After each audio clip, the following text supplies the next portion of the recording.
You have one precious life. How will you make your money work for you? It's time for Sage Money Conversations, where your financial happiness and confidence are always the subject. Here's your host, certified financial planner, Barbara Norman. Hello and welcome to Sage Money Conversations. I'm your host, Barbara Norman. We love our listeners and we love to bring you programs that educate you and also nurture your mind and soul and heart. And so today we have with us Kathy Martin, and we're talking about my favorite topic, travel. And even better, she's going to talk to us about women who travel solo. So Kathy, welcome to the show. Thank you for coming and sharing your experiences with us. So tell me, what got you into travel, and even more, what inspired you to travel solo? Yes, a traveler my whole life. I grew up camping. At age 24, I signed up for a tour of Europe by myself. Met people from the country, or all over the world that were on that tour. And then though through my working career, I was always looking forward to when I retire, I'm going to travel. I have all these places I want to go to. So when I did retire, I found out about this company, Road Scholar, signed up for a trip, on my own to Alaska, but immediately felt comfortable with being on this tour with everyone else. So were there other single people on that tour that you were able to connect with? Did you feel like the odd person out? How did that work? No, there was solo travelers and couples and friends traveling, and they were all very engaging. So some people had traveled a lot in that circumstance, but everyone was engaging. I never felt like I was all alone. And actually on that trip, I met someone from Florida and we got talking, and it was like everything on our wish list was basically the same. So we actually went home and signed up to go to Costa Rica. Oh, wow. You met a soulmate and a travel buddy. Yeah. So you told me about Road Scholar. I've heard about them, but I've never visited their website. And I felt like a kid in a candy store. Wow. So tell our listeners, what is Road Scholar? Well, Road Scholar has been around for decades. If you're old enough, you might have heard them called Elder Hostel. Oh, dear. But it's geared toward older people that still want to go out and adventure and have educational opportunities. But for me, the important thing is they're taking care of everything, all your activities, your food, your accommodations, your transportation. So it's taken care of, and you just have to go and have fun. So they've got all kinds of trips, hundreds and hundreds of different kinds of trips around the world, from very active with kayaking, biking, hiking, or down to, you're going into museums or retreats or just all kinds of different things. So. Yeah, they looked amazing. And the other thing I loved about them, they're nonprofit. So when I looked at their prices compared to other travel companies, wow, what a treat. Yeah. Yes, exactly. And during the pandemic, like all companies, they were struggling a bit, but I actually did 3 virtual tours with them that basically were Zoom activities for 3 hours every morning for a week. And I went to Antarctica, the Arctic, and to Portugal. So how cool is that? Them, getting some money to them, but at the same time, I was getting exposure to some areas that, maybe I won't ever go to, but I learned a lot about them. So nice. Yeah. They still have those available too. Yeah. I'm thinking that's a great way to kind of screen a trip to see, do I want to know more? Or is, was that 3 hours enough and I'm good and it's on to the next adventure? Exactly. Yeah. So one of the things that I find women who travel solo, because I've traveled solo, dang, it gets more expensive than a couple's rate. And so is there a way, do you have any tips for tackling that? Other companies, I know Road Scholar does at times, that you can sign up as a double. You're going at solo travel, you can sign up for a double room and they will match you to someone else. That was my intention on the Alaska trip, but I was the odd person out. So I ended up with my own room, but paid a double rate. So if you're willing to be flexible, and to me, if you're going on a trip alone, you're already kind of a flexible person. If you're willing to see what it's going to be like, because who knows who you might meet. Do they snore? Are they clean? Are they dirty? Do they complain? Now, I was lucky meeting my friend because now most of my trips, I'm going with her. Although next month I'm going to the Canadian Rockies and I signed up as a solo traveler with that. But I paid for the single supplement, if you will. Yeah. But I'm going with my friend to New Zealand at the end of the year, to Patagonia early next year. A friend of mine signed up for that and she's going to just ask for, to get doubled up with somebody on that trip. So it's been amazing. It was really hard during the pandemic to not travel, but I made my adventure wall behind me. I know. I'm looking at that adventure wall. We're going to start talking about that wall. Yeah. So my map has the places I've gone and where I want to go. And, it was a wonderful dream wall. And now it's happening again, but it's still a dream wall. Where else do I want to go? Okay. So tell us some of the places you've been and what are your favorites? Oh, wow. Well, since I retired, I did go to Alaska, and that was a land trip, not a cruise. Mm-hmm. I got to stand out there on that overlook where the bears catch the salmon at Brooks Falls. I mean, it was amazing. Wow. I've been to Costa Rica, and that was an active trip where we outrigger canoed and zip lined and whitewater rafted and hiked and everything. So it was a really active trip, which made it a really good all around experience because I love the flora and fauna there. But just to add those activities to it really made it great. Oh, I can only imagine what it would be like to zip line over the top of Costa Rica trees. Exactly. Hang with the monkeys. Yeah. And I've been to Peru, so I got to see the amazing Machu Picchu, I always wanted to go there.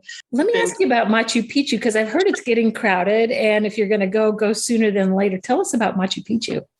They actually regulate the number of people that can go into the site every day, and you have to have an official guide. So our group was already arranged through Road Scholar to have our guide there, and we went together with that guide. But you can't just kind of wander in whenever you want. That's really good to know, and I can see now why Road Scholar would be such an amazing company to do it with, because you don't have to worry about that stuff. Right. Okay. I interrupted. Keep going. Oh, yeah.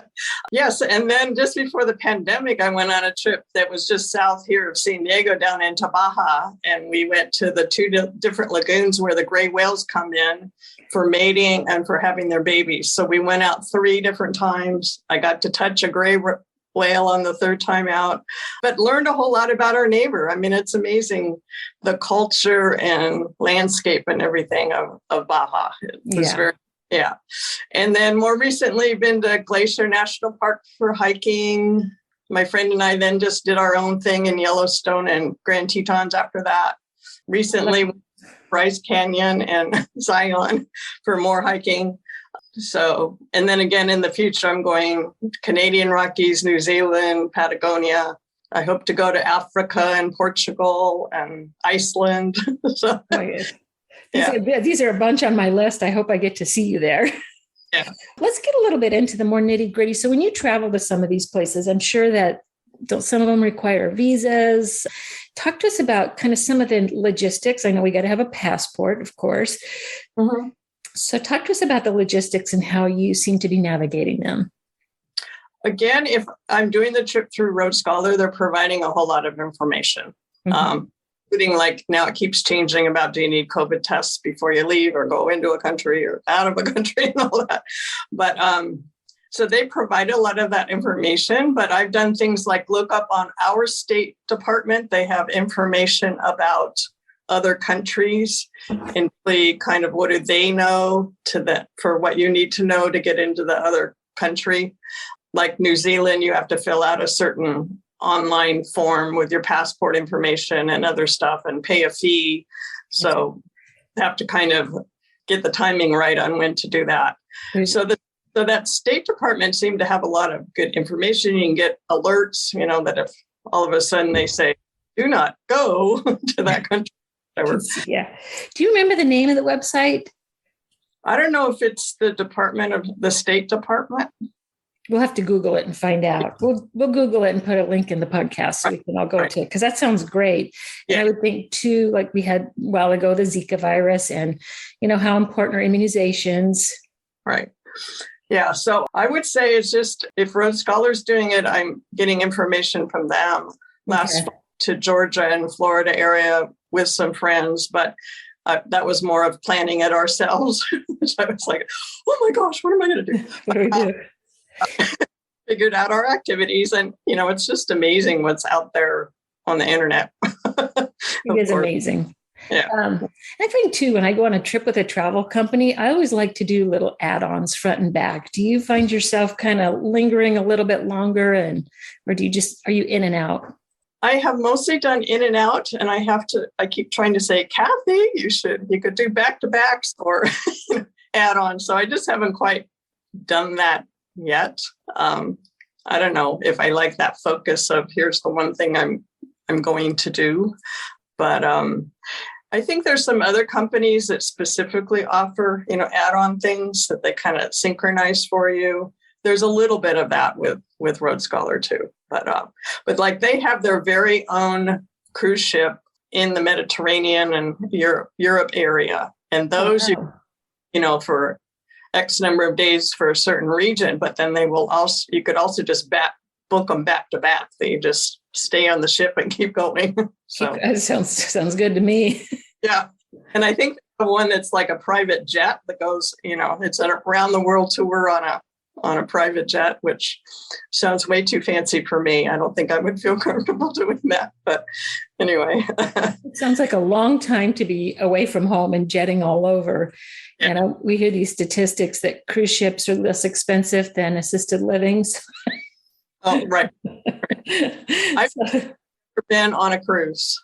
So when I go to Patagonia, we'll be 4 days down, at the tip of South America. And Iceland, I think, is a circumnavigate the island, be on a small ship. So, those are two that I have planned, but those big, giant, huge ships do not appeal to me at all. When I go on vacation, I want to get away from, like San Diego, where I live, away from the city, get away to more rural and different places and not 3 million people. So, you know what? I'm on board with you with that. I watch these cruise ships coming and going in San Diego and people getting on and off, and it's like a cattle call. And if you wanted to get off that boat and do a land thing, it's how awful. But the thing that always intrigues me about cruises is people come back and they talk about how much weight they gained, not about how much fun they had, about how much weight they gained at the buffet table. And so just no, it doesn't sound like fun at all.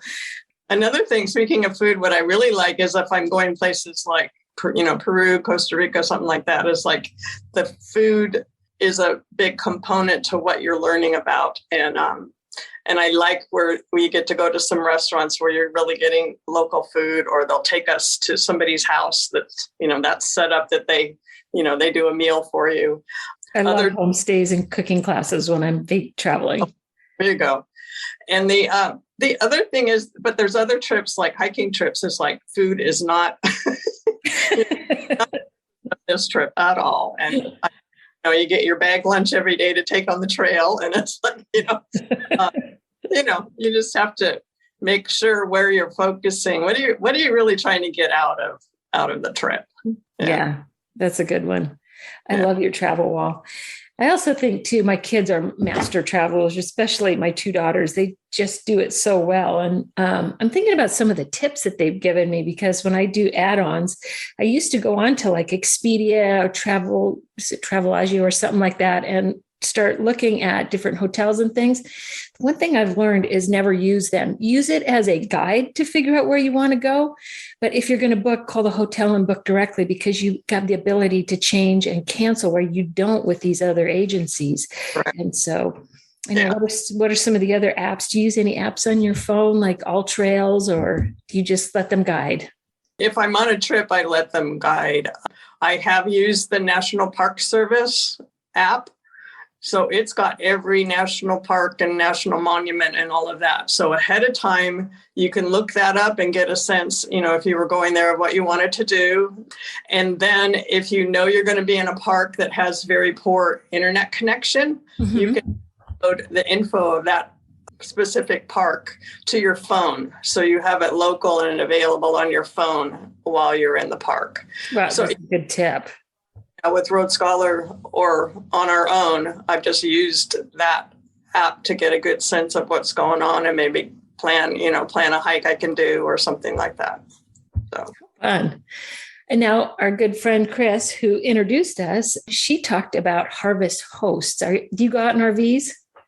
Growing up, we had some trailers and stuff, but I've heard of Chris and other folks that have done that. So yes, it's a network of like wineries, breweries, farms, all that kind of stuff that allows you to take your RV there and camp overnight on their property for free. For free. Harvest hosts. I looked at it. It was amazing. Yes, you can be free. And yeah.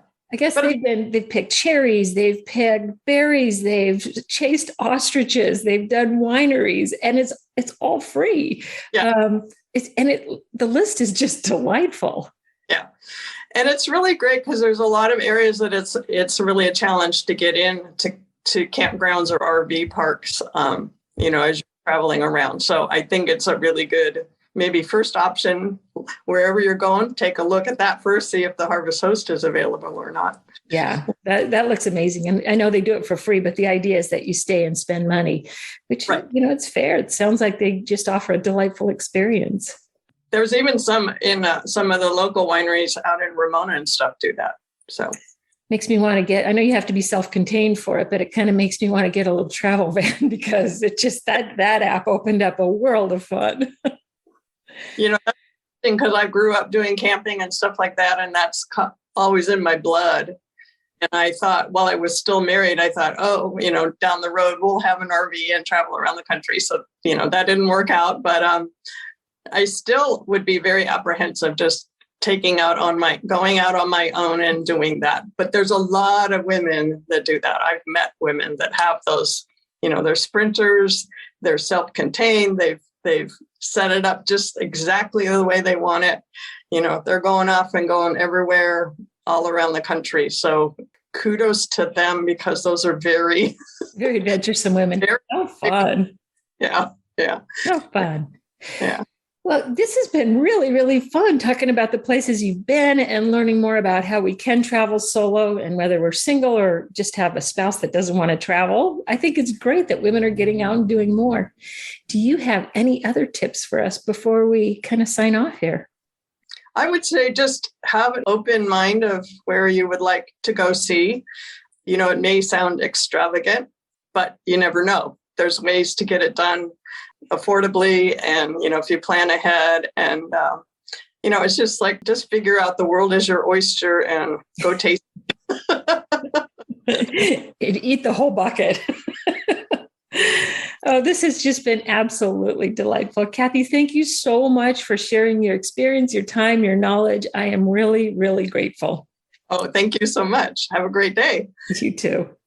Advisory services are offered through Barbara J. Norman, LLC, an investment advisor in the states of California and Texas. The information contained herein should in no way be construed or interpreted as a solicitation to sell nor an offer to sell advisory services to any residents of any state other than the state of California, or where otherwise legally permitted. All content is for information purposes only. It is not intended to provide any tax or legal advice or provide the basis for any financial decisions. The information contained in this material has been derived from sources believed to be reliable, but is not guaranteed as to accuracy and completeness and does not purport to be complete analysis of the materials discussed. The opinions expressed do not necessarily reflect those of SagePath Solutions and are subject to change without notice.